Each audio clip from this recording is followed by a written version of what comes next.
Night duty पर नहीं। उस रात लाइट चली गई। मेरा क्वार्टर गार्ड हाउस के नजदीक है। मैं बिजली चली जाने के कारण मैं हवलदार राशि के साथ मैदान में टहल रहा।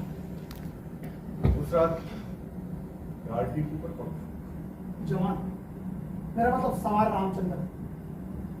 10 जून की रात 9 बजे आपने वहां क्या देखा? सब बताया ना कि लाइट चली गई थी, इसलिए साफ साफ दिखाई नहीं। गार्ड हाउस के पास एक मोटरसाइकिल वहां। साफ साफ कुछ दिखाई नहीं।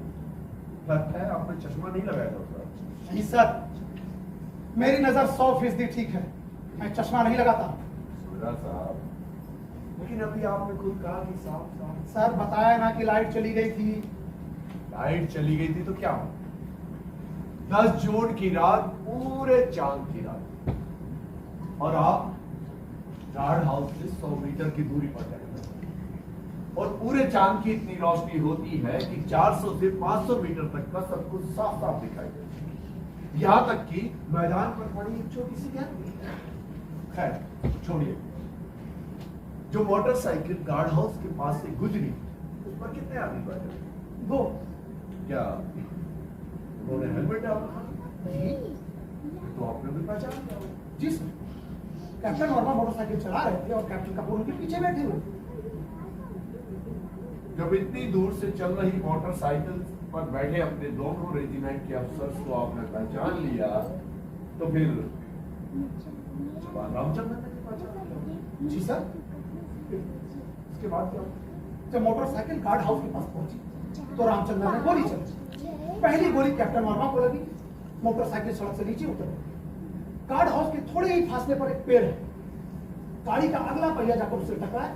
जब वो लुढ़क रही थी तो रामचंद्र ने दूसरी गोली चला दी। फिर क्या हुआ? दूसरी गोली कैप्टन कपूर के कंधे के निचले हिस्से में लगी। मोटरसाइकिल गिर पड़ी। रामचंद्र उनकी तरफ दौड़ पड़ा और वहां पहुंचकर उसने राइफल तान ली, उसको गोली मारने के।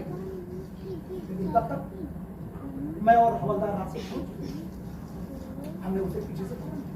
जब आपने पकड़ा रामचंद्र को, तो उसने किसे मारने के लिए राइफल तानी? जख्मी हो चुके कैप्टन कपूर को।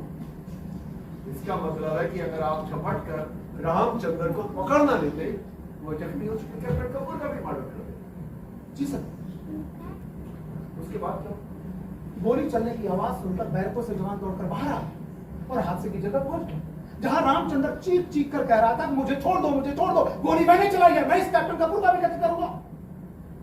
लेकिन तब तक हम उसके हाथ से राइफल छीन चुके। बड़ी मुश्किल से 4-5 जवान उसे चक्कर से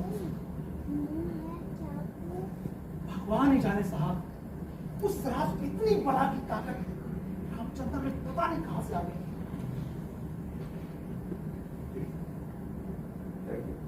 सर, मुझे कुछ और नहीं।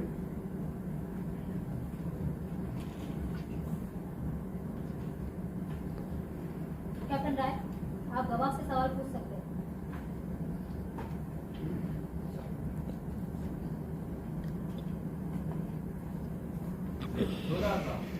आप रामचंद्र को कब से जानते हैं?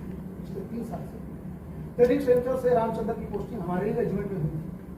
इन 3 साल में रामचंद्र की किसी से मारपीट हुई, कोई झगड़ा हुआ, किसी ने उसके खिलाफ कोई शिकायत या रिपोर्ट की? नहीं सर, मारपीट तो दूर की बात है, उसकी कभी कोई शिकायत तक नहीं हुई। रामचंद्र बहुत ही कड़ू आदमी है सर। कोई भी ड्यूटी आपने अथवा किसी अफसर ने उसे करने से दी, क्या उसे करने में रामचंद्र ने कभी कोई लापरवाही या आनाकानी की? नहीं सर, रामचंद्र अपनी ड्यूटी बहुत ही मुस्तैदी से करता है सर। उसकी कभी कोई किसी से बहस नहीं हुई, कभी कोई शिकायत नहीं है इससे। कैप्टन मोहन वर्मा जो कि मर चुके हैं, या कैप्टन कपूर ने इसके खिलाफ कभी कोई शिकायत की, कोई रिपोर्ट करी या कोई सजा दी? नहीं सर। फिर रामचंद्र ने कैप्टन मोहन वर्मा का कत्ल क्यों किया? कैप्टन कपूर पर जानलेवा हमला क्यों किया? मैं क्या जानूं साहब, जो देखा वो बता दिया। सुबेदार साहब, सच केवल उतना ही नहीं होता जितना दिखाई दे।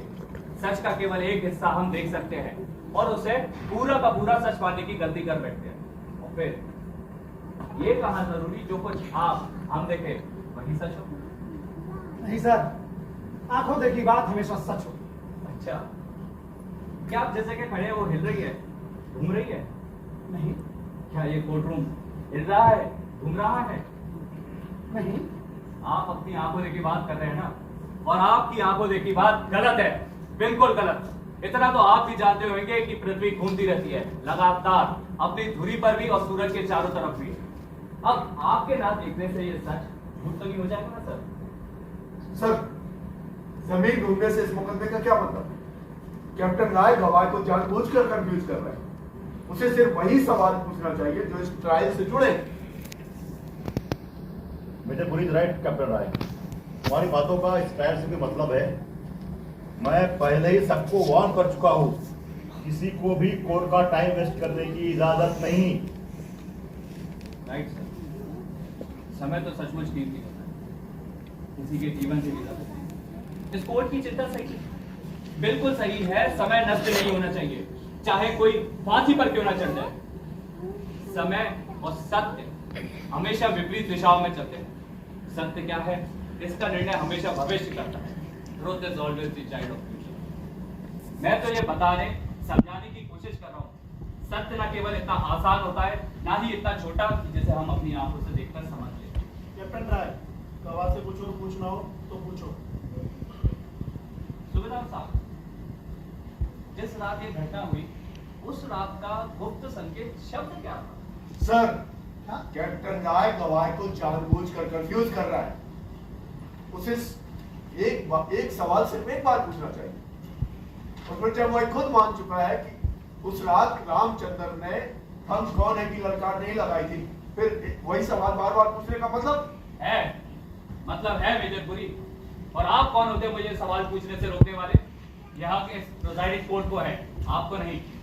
आदू साहब, उस रात का गुप्त संकेत शब्द क्या था? सर, क्या क्या था सर?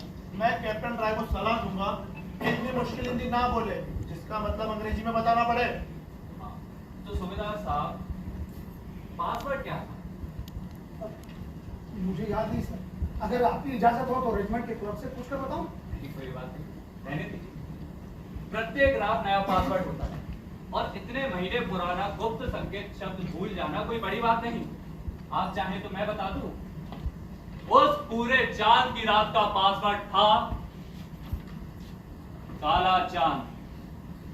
आप चाहें तो रेजिमेंट के क्लर्क से पूछ सकते हैं। ठीक, उस रात पासवर्ड काला चांद था। सुबेदार साहब, हत्या की रात वाली हर बात आपको याद रखनी चाहिए। जी सर। Continue captain. सुबेदार साहब, यह बात तो तय हो चुकी है कि इतनी दूरी से चलती मोटरसाइकिल पर दोनों बैठे अफसरों को आपने पहचान लिया था। तब तो सवाल रामचंद्र ने भी पहचान लिया होगा कि दोनों अफसर उसके रेजिमेंट थे। जी सर, यही बात तो मैं कह रहा हूँ। और यही बात तो सच है। हम सब ने शपथ ली है सच बोलने की।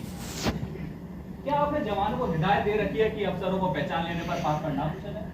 नहीं सर, मैं कौन होता हूँ हिदायत देने वाला? Rule is rule. गार्ड हर हालत में रोकेगा, पासवर्ड पूछेगा। सर, मेरी 20 साल की सर्विस है, बेदाग सर्विस। क्या मुझे इतनी सी बात का पता नहीं होगा? पता है, आपको पता है, मैं जान